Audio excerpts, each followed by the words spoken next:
بسم اللہ الرحمن الرحیم۔ پیارے دوستو، آج ہم نصاب الصرف کا آغاز کر رہے ہیں۔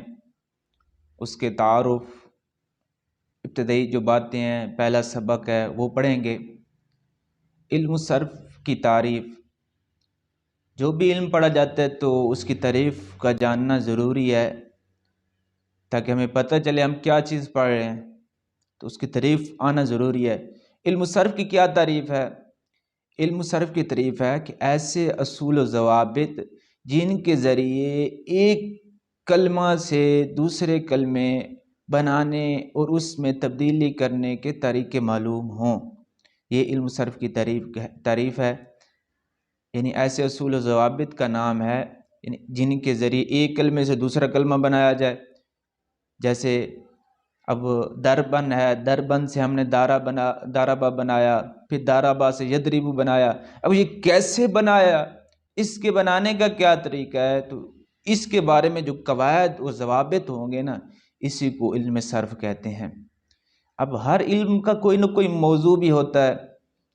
اس علم کا موضوع کیا ہے جس کے بارے میں بات کی جاتی ہے؟ تو علم صرف کا موضوع صیغے کے اعتبار سے کلمہ ہے۔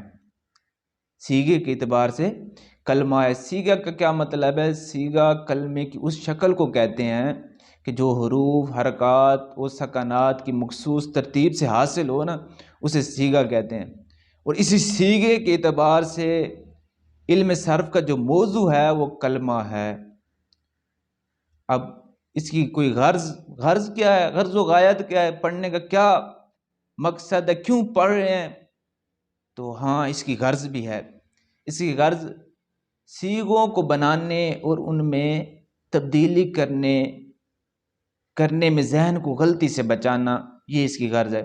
یعنی ہم ایک صیغے سے دوسرے صیغے بنائیں گے، تبدیلی کریں گے، تو ذہن کو غلطی سے بچاتے ہوئے اس علم کو جب پڑھیں گے تو ذہن غلطی سے بچ جائے گا، ذہن غلطی میں نہیں جائے گا۔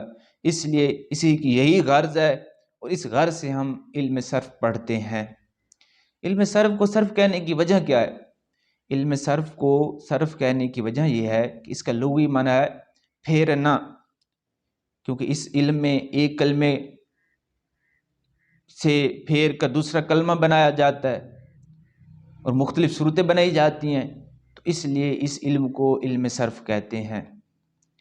اور یہ یاد رکھیے گا، ہم سبق یہ شروع کر رہے ہیں نصاب الصرف کا، لیکن ضروری ہے نصاب الصرف کے لیے گردانے، تو گردانے یہ یہاں نصاب الصرف میں تو 8ویں سبق میں آئیں گی، لیکن اگر کوئی پڑھنا چاہے نصاب الصرف تو انشاءاللہ میں اپنا واٹس ایپ نمبر دے دوں گا، اور انشاءاللہ اگر کوئی پڑھنے والا ہو، شوقین ہو، تو انشاءاللہ 3 یا 4 ماہ میں ساری صرف بندہ پڑھ سکتا ہے، اگر کوئی پڑھنے والا ہو۔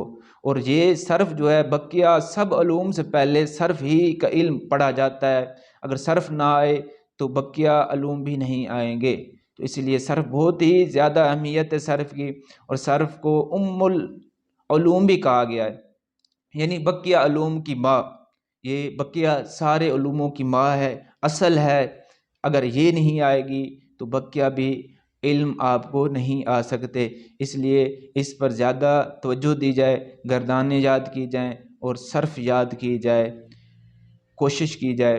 اللہ رب العزت سے دعا ہے، اللہ رب العزت ہمیں دین سیکھنے اور اس پر عمل کرنے اور اس کو پھیلانے کی توفیق عطا فرمائے۔